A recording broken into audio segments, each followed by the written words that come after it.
imbyino indirimbo n'ingoma byacu bibindi bintu wareba inzuzi n'ibiyaga amashyamba n'inyanja inyamaswa n'isanzure bikaba ubwiza buhebuje abanyafurika duharanire ko umugabane wacu uzira intambara n'amacakubiri duharanire ko ubumwe kuko turi umwe muri afurika ni mu rugo muri afurika ni mu bwiza gusa.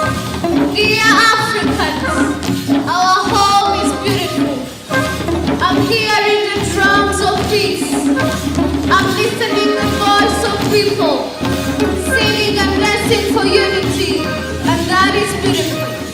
Dear Africans, let's build a nation without war. Let's build a nation without conflict. Please come and celebrate with us the spirit of togetherness. Dear Africa,